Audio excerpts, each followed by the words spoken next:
Hello friends, welcome back to my YouTube channel Delhi को vlog. कैसे हो आप लोग? उम्मीद है सब अच्छे होंगे, सब बढ़िया होंगे और जो अपनी प्रिपरेशन है वो भी अच्छे से कर रहे होंगे। आज के टाइम पे सबसे बड़ा सवाल यही है कि सर वैकेंसी से रिलेटेड जो डाउट है हमारे वो क्लियर कर दो कि वैकेंसी 2025 में आएगी या नहीं आएगी या कब तक आ सकती है। क्योंकि बहुत सारे बच्चे कमेंट सेक्शन में कमेंट कर रहे हैं कि वैकेंसी तो सर 2026 में आएगी। क्योंकि उनको बहुत सारे यूट्यूबर हैं वो बता रहे हैं कि वैकेंसी 2026 में देखने को मिलेगी। क्योंकि जो गैप ईयर होता है वैकेंसी का वो 3-3 साल के बाद आती है, इस तरीके से बताया जा रहा है।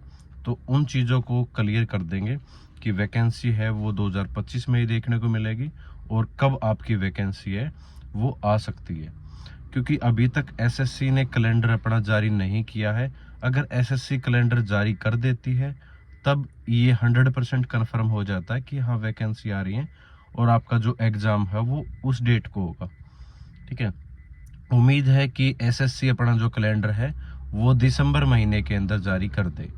ठीक है, क्योंकि पहले आरपीएफ एग्ज़ाम है, उनसे रिलेटेड भी बहुत सारे इस तरीके से चीज़ें चल रही थी कि अभी एग्ज़ाम नहीं होगा, वो सडनली एग्ज़ाम हो जाता है। सब इंस्पेक्टर का आप लोग देख रहे होगे कि दिसंबर में एग्ज़ाम डेट आ चुकी है और जो आपका कांस्टेबल का भी एग्ज़ाम है वो आने वाला है आपका जनवरी फरवरी में। आपका जो एग्ज़ाम है वो स्टार्ट होने जा रहा है। ठीक है, तो इस चीज़ में मत रहो। रही बात कि सर 3-3 साल के गैप में आती है वैकेंसी, ऐसा कुछ नहीं है भाई। क्योंकि हमारे टाइम पर जब हम 2022 के अंदर 2020 की जो वैकेंसी थी, ठीक है, जो 2022 के अंदर कंप्लीट हुई थी, वो किस तरीके से हुई थी? उस टाइम पे कोरोना का टाइम है वो चला हुआ था और कोरोना की वजह से जो हमारे फिजिकल है वो भी डिले हो गए थे। ठीक है, और जो प्रोसेस है वो थोड़ी सी डिले होती चली गई थी, जिसकी वजह से पूरे पूरे कंप्लीट 2 साल लग गए थे वो जो वैकेंसी है वो कंप्लीट होने में। ठीक है, 2 साल आपकी पूरे पूरे जो प्रोसेस है उसमें निकल गए थे। उसके बाद 1 साल क्या चली थी? ट्रेनिंग चली थी। ठीक है, जो प्रोसेस होता था ना वो पहले इस तरीके से ही चलता था कि आपके फॉर्म आ गए, वो फॉर्म सबमिट होंगे, फिर आपका रिटन एग्जाम होगा, उसके बाद आपका जो फिजिकल वगैरह है वो कंडक्ट करवाए जाएंगे और फिर आपकी ट्रेनिंग। तो जो ये टाइम पीरियड हो जाता था ये 2-2.5 साल का आराम से हो जाता था, जिस वजह से बोल रहे हैं कि वैकेंसी तो 3-3 साल के गैप के अंदर आती थी। वो जो प्रोसेस टाइम चलता था उसी हिसाब से बोल रहे हैं कि 3 साल के बाद आपकी वैकेंसी। लेकिन लास्ट वाली वैकेंसी आप लोगों ने देख ली होगी, 2-3 महीनों में तो सब कुछ कंप्लीट हो गया था आपका। ठीक है, और जो ट्रेनिंग है वो चल रही है बच्चों की, और ट्रेनिंग मेरे हिसाब से मार्च के आसपास जो पासिंग आउट परेड है वो हो चुकी होगी और मार्च तक जो ट्रेनिंग सेंटर हैं वो भी खाली हो जाएंगे। ठीक है, खाली हो जाएंगे, वहाँ पर भी कोई ऐसा कोई नया बैच नहीं है फिलहाल।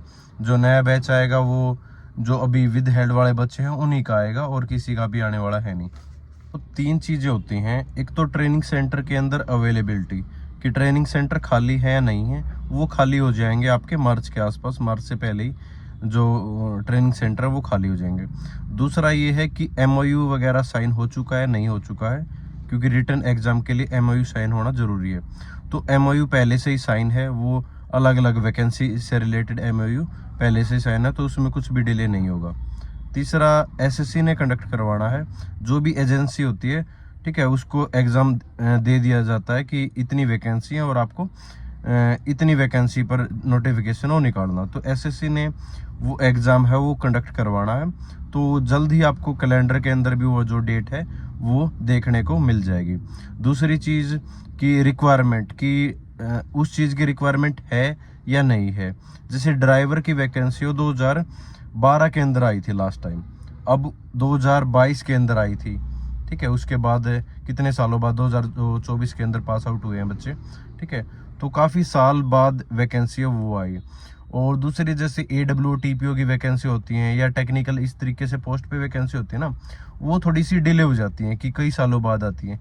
लेकिन कांस्टेबल जो एग्जीक्यूटिव होते हैं उनकी रिक्वायरमेंट डिपार्टमेंट के अंदर सबसे ज़्यादा होती है, तो उसके ऊपर डिपार्टमेंट है वो हमेशा वैकेंसी है वो निकालता रहता है। ठीक है, तो अभी भी रिक्वायरमेंट है, ज़रूरत है। जैसे पीछे दिखा रखी थी आरटीआई के जॉब में कि 2600 2700, तो वो हर महीने बढ़ती जाती हैं। तो ऐसा नहीं है कि 2600 पोस्ट पर ही आएंगी। आपको तकरीबन 5500 के आसपास पोस्ट पर वैकेंसी है वो 100% देखने को मिलेगी, इसमें कोई भी दो राय नहीं है। ठीक है, दूसरी चीज़ ये हो जाता है कि गवर्नमेंट का इन्वॉल्वमेंट, जैसे कोई अगर स्टेट पुलिस का ये एग्ज़ाम होता या किसी स्टेट के अंडर ये वैकेंसी होती, तब हम सोच सकते थे कि जो आपकी वैकेंसी है वो इलेक्शन के टाइम पर आएंगी या इस तरीके से आएंगी कि इलेक्शन से पहले आएंगी। ठीक है, लेकिन इसमें पॉलिटिकल दबाव कुछ भी नहीं है, आपकी जो वैकेंसी है वो रेगुलर तरीके से आएंगी। ठीक है, और रेगुलर तरीके से पीछे भी आती रही है। तो इस तरीके से कोई गवर्नमेंट का इन्वॉल्वमेंट भी नहीं है कि किसी गवर्नमेंट का इन्वॉल्वमेंट हो और उस हिसाब से डिले हो जाए। तो डिले होने के कोई भी ऐसा वैलिड रीज़न मेरे को तो नहीं दिखाई दे रहा। ठीक है, बाकी बहुत सारे यूट्यूबर 2026 बताए, 27 बताए, वो कुछ भी बता सकते हैं। 2025 के अंदर जरूर वैकेंसी देखने को मिलेगी, तो उस हिसाब से अपनी जो तैयारी है वो जारी रखो। जो बिगनर्स हैं उनके लिए मैंने बता रखा पहले से ही, ठीक है, कि अपनी जो बुक हैं मैंने 3 बेस्ट बुक बता रखी, वो बुक आप परचेज कर सकते हो मार्केट से। उन्हीं बुक्स से आप लोगों को पढ़ना है, उन्हीं से सिलेक्शन होगा। इसमें जो सबसे बड़ा मेजर रोल रहता है वो आपका जीएस का रहता है। ठीक है, और जीएस के मामले में आप कभी भी 100% श्योर नहीं हो सकते। मैं कभी भी ये नहीं कह सकता कि मेरा सिलेबस कंप्लीट हो चुका है और आप कभी भी जो एग्ज़ाम है वो कंडक्ट करवा लो। ठीक है, क्योंकि बहुत सारे बच्चे कह रहे हैं कि सर हमारा तो सिलेबस हो गया है, हमारी तैयारी ना 100% है। भाई आप धोखे में जी रहे हो, फिलहाल के लिए बता रहा हूँ, आप धोखे में जी रहे हो।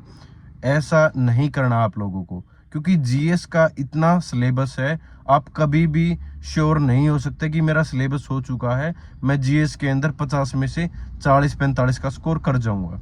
और दिल्ली पुलिस के अंदर सबसे बड़ा रोल जीएस का ही रहता है। तो आप कभी भी ये मत सोचो कि मेरा जो जीएस है वो कंप्लीट हो चुकी है। तो जो बेस्ट वे है वो यही है कि आप तैयारी है वो जारी रखो, अपनी जीएस स्ट्रॉन्ग बनाओ। मैथ का पोर्शन बेसिक 15 नंबर का आता हो, लेकिन 15 नंबर इंपॉर्टेंट हो जाते हैं, तो आपके पास अभी फ़िलहाल टाइम है कि आप अच्छे से उन 15 नंबर को कवर कर लो, कि जो मैथ का आपका सिलेबस है वो सारा आपका कंप्लीट हो जाए तब तक। ठीक है, कंप्यूटर है उसके अलग से नोट्स बना लो, और रीजनिंग है वो एक बार अच्छे से रिवाइज कर लो। मतलब जितना भी आपका ऑल ओवर सिलेबस है उसको आप बार बार रिवाइज करते रहो, ताकि जो आप तैयारी कर रहे हो वो बेनिफिट आपका बाकी एग्जाम के अंदर भी देखने को मिले। ठीक है, जिसका भी अभी ड्राइविंग लाइसेंस नहीं बना है वो बनवा लो। डॉक्यूमेंट अभी पेंडिंग है, कास्ट सर्टिफिकेट, ठीक है, EWS OBC सेंटर का चलेगा, SC ST है वो स्टेट का चल जाएगा। ठीक है, तो आपकी उम्र अभी हुई है या नहीं हुई है, या फिर आपकी एज निकल जाएगी, उन चीज़ों को भूल जाओ, सिर्फ अपनी तैयारी पर ध्यान दो।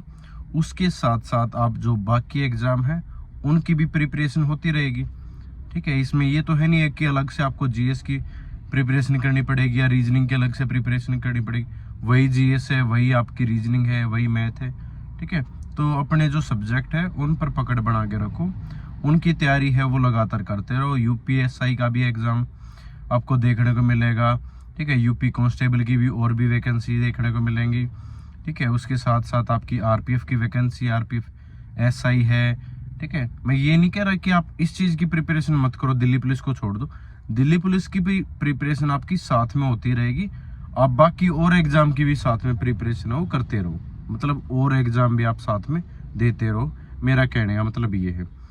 और बहुत सारे बच्चे ना फिजिकली बाहर हो जाते हैं, वो फिजिकली फिट नहीं होते, जिसकी वजह से वो दिल्ली पुलिस के अंदर ये मान लो कि 15% 20% मैक्सिमम बच्चे फिजिकल क्वालिफाई कर पाते हैं। उसका कारण यही होता है कि सारा हम ध्यान है वो रिटन के ऊपर ज़्यादा दे देते हैं कि रिटन एग्ज़ाम है, इसमें ज़्यादा स्कोर करना है, और उसके जस्ट महीने भर बाद या 2 महीने बाद आपका फिजिकल है वो कंडक्ट करवा लिया जाता है, जिससे लगभग 80% बच्चे हैं वो बाहर हो जाते हैं मेरिट से। ठीक है, जिनका अभी भी बता भी देंगे, कमेंट सेक्शन में भी आप लोग देख रहे होंगे कि किसी के 75 नंबर थे, 80 नंबर थे, 85 इवन 85-90 नंबर भी थे, जिनसे फिजिकल नहीं हो पाया। और जो फाइनल मेरिट लिस्ट से बाहर हो गए सिर्फ फिजिकल की वजह से। तो जितना इम्पोर्टेंट आपका रिटन एग्जाम है उतना इम्पोर्टेंट आपका फिजिकल एग्जाम भी है। ठीक है, दिल्ली पुलिस का कोई ऐसा एग्जाम नहीं होता जिसमें आपको 90 प्लस लेके आने होते या 85 प्लस लेके आने होते हैं।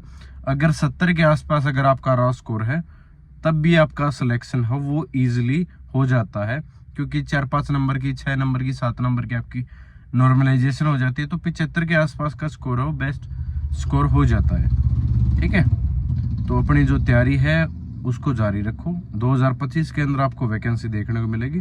बार बार वीडियो इसलिए नहीं लेके आता क्योंकि बहुत सारे बच्चे बोलते हैं कि सर वही बातें आप बता देते हो, ठीक है, हमारा टाइम वेस्ट होता है इस तरीके से। ठीक है, और मेरे को नहीं लगता वो टाइम वेस्ट होता, आपको एक थोड़ा सा मोटिवेशन मिलता है। आप बार बार वीडियो देखते हो कि हाँ 2025 के अंदर वैकेंसी आ रही है और हम उसी तैयारी में लगे हुए हैं, सही डायरेक्शन में लगे हुए हैं। ठीक है, तो थैंक यू सो मच। जय हिंद सभी को, नमस्कार।